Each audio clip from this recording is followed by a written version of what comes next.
The icy wind lashed against Emily Harper's skin as she stood frozen before the ramshackle log cabin that had once been called home. Behind her, Jacob and Sarah clung tightly to the hem of their mother's coat, their small hands trembling with cold and fear. Just days ago, this place had still been a family, but since Henry, her husband, had died from a raging fever, everything had changed with terrifying speed. Her in-laws no longer looked at Emily as a daughter-in-law. In their eyes, there was only contempt and cold indifference. A widow with 2 children was seen as nothing more than a useless burden. There were no words of comfort, no trace of compassion. The door slammed shut, severing not only the past but also the last source of support for her and her children. Emily swallowed her pain. She would not allow herself to collapse. In the biting cold and the encroaching night, the only thing on her mind was survival. When Sarah whispered that she was cold, Emily knelt down, wrapped the thin scarf tightly around her little girl, and murmured a promise she herself wasn't sure she could keep. Taking her children by the hand, Emily walked away from the house that had rejected them. Beneath their feet, the snow crunched harshly. Ahead lay darkness, hunger, and danger, but behind them, there was nothing left to turn back to. Emily led her 2 children deeper along the snow-covered road, each step feeling heavier, as if dragged down by the cold and by fear itself. The sky darkened, the sun slipping behind ice-capped mountains and leaving behind a dim glow that warned of a brutal winter night closing in. The crunch of snow beneath their feet echoed alone in the vast emptiness, a stark reminder that they were utterly on their own. Jacob clenched his teeth, fighting back tears. The boy understood how much his mother was forcing herself to stay strong. Sarah was more fragile, stumbling along, sobbing softly from cold and exhaustion. Emily stopped again and again, pulling her children close, rubbing their hands that had turned bluish with cold, even as her own body trembled just as badly. Panic crept into Emily's chest. If they couldn't find shelter before nightfall, they wouldn't survive. In her desperation, she remembered something Henry had once told her, a run-down hunter's cabin somewhere on the hillside, abandoned, but sturdy enough to block the wind. It was their only hope. The wind grew stronger, slicing like knives. Jacob stumbled, overcome by exhaustion. Emily rushed to lift him up, forcing a reassuring smile onto her face. No one spoke another word, but in their eyes they all understood. If they stopped, they would never be able to stand again. Amid the dense pine forest, a dark shape emerged faintly under the cold moonlight. It was the old cabin Henry had once mentioned. Leaning and scarred by time, it felt nothing short of a miracle to Emily and her children. Summoning the last of her strength, she urged them forward, pushing them to move faster before the wind and ice swallowed them whole. The wooden door creaked as it was forced open. Inside, the smell of damp rot and dust rushed out, but at least the wooden walls blocked the biting wind outside. Emily immediately set about lighting a fire in the old hearth, using whatever scraps of wood she could find. Her hands shook until they were numb, but when a weak flame finally caught and fragile warmth spread through the dark room, she nearly burst into tears with relief. Sarah curled up beside the fireplace, her eyelids heavy with exhaustion. Jacob sat quietly next to her, his gaze wary and far older than his years. Emily searched every corner of the cabin, but found only empty crates, broken furniture, and a few strips of rotting cloth. There was no food. Despair rose in her throat, but Emily forced herself to stay calm. At least they had shelter for the night. As long as they survived this winter night, there was still hope waiting for them tomorrow. Night deepened, and the fire in the hearth crackled weakly, unable to drive away the unease that hung over the silent cabin. Emily had just drifted off when a low sound rose outside the door, a soft growl, wild and threatening. Her heart clenched. Jacob woke instantly, eyes wide with fear, while Sarah whimpered faintly in her sleep. Emily reached for the old iron axe resting in the corner of the cabin, gripping it so tightly her fingers turned white. The door shuddered, then the scrape of sharp claws tore across the rotting wood. Each passing second felt endless. When the door creaked open, a large, dark shape stepped inside, its yellow eyes glowing in the flickering firelight. It was a wolf. Emily moved in front of her children, her whole body tense, ready to risk her life if it lunged. But the wolf did not attack. It stood still, sniffing the air, its cold, piercing gaze passing over her as if weighing a decision. In that suffocating moment, time itself seemed to stop. Then, without warning, the wolf turned away. Without a sound, it vanished back into the frozen night. Emily collapsed to her knees, her legs giving out beneath her. She pulled Jacob and Sarah tightly into her arms, silent tears streaming down her face. They had survived once again, thanks to something strange and impossible to explain.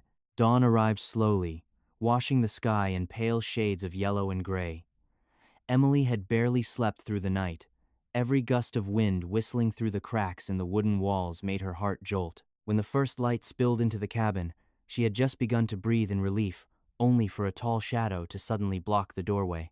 Emily sprang to her feet at once, survival instinct flaring sharply. She gripped the axe and stepped in front of her children. The man remained still, not moving closer, simply raising both hands to show his empty palms. In the morning light, his face came into clearer view, weathered and weary, yet his eyes were strangely calm. "My name is Caleb," he said slowly, his voice low and steady. "I'm not here to hurt you." Emily did not lower her weapon. She had learned that in this wilderness, trusting the wrong person could cost a life. Caleb glanced around the bare cabin, his gaze settling on the two children sleeping heavily from exhaustion. Softly, he explained that he had seen the fire's smoke during the night and knew someone must be in trouble. When Caleb pulled some dry bread and smoked meat from his leather pouch, Emily's stomach tightened with hunger. The suspicion was still there, but at the same time, a fragile spark of hope flickered in her heart. In this cold, unforgiving land, perhaps the stranger before her was the first sign that they had not been completely abandoned after all.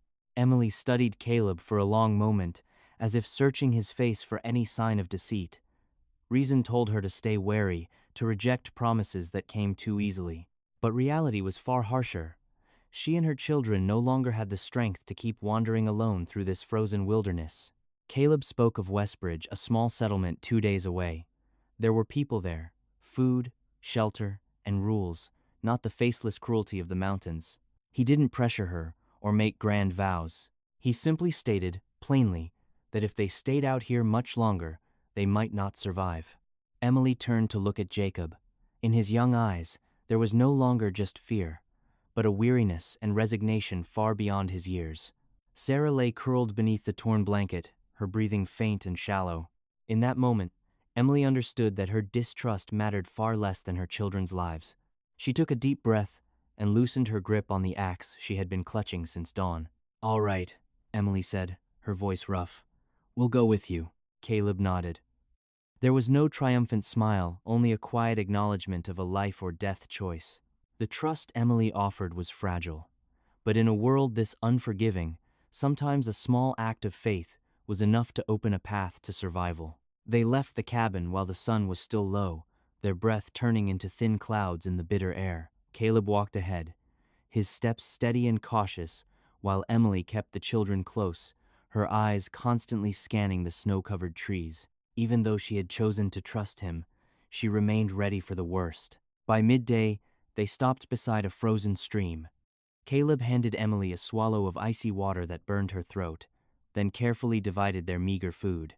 As they traveled, he spoke briefly about his past war, loss, and years of wandering with no destination. His voice was calm, without complaint, yet it was enough for Emily to sense the weight he carried. In the afternoon, the sky suddenly darkened. Snow fell thicker and thicker, the wind howling fiercely, erasing every trail. Caleb quickened his pace, leading them to a shallow rock cave on the hillside. In the cramped space, he quickly lit a fire and shielded the entrance from the driving wind. By the flickering flames, Emily held her children close. The fear was still there, but Caleb's steadiness gave her a strange sense of reassurance. Amid the roaring snowstorm outside, a quiet hope began to grow. Perhaps they would make it through this journey, not only through endurance, but through wounded people leaning on one another to survive. The next morning, they left their shelter just as the snowstorm had passed, leaving behind a world bleached white and frighteningly silent. Every step grew heavier as the snow reached their ankles, but Caleb kept signaling for them to stay quiet and follow closely in his footprints. His instincts warned him that this area was far from safe. Before long, They came across an abandoned wagon, half buried in snow, its wood shattered and its cargo scattered across the ground. Caleb examined it carefully, then returned with a grim expression. This hadn't been an accident. The signs showed that bandits had struck not long ago. Fear tightened around Emily's chest as grim stories of robbery and murder flooded her mind. As dusk fell, they spotted a thin plume of smoke rising behind a nearby ridge. Caleb motioned for them to stop, slipped ahead to scout, then came back with his voice lowered. A bandit camp was close. They couldn't risk a confrontation, so they were forced to circle through the forest, accepting a much longer route. In the deep darkness of the woods, sudden footsteps and rough voices broke the silence. Caleb pulled all three of them into the brush, his hand ready on his gun. Emily held her breath, clutching her children as two strangers searched the area just a few steps away.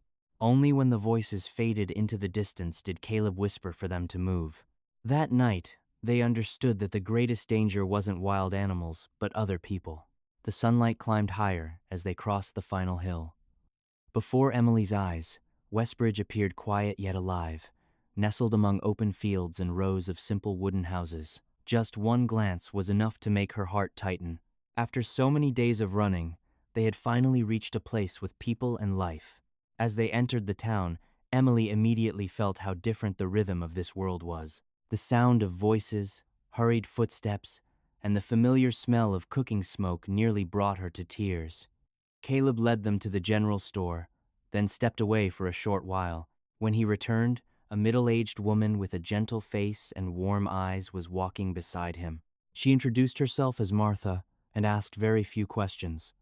Instead, she simply took Emily's hand and softly reassured her that she and her children were safe now.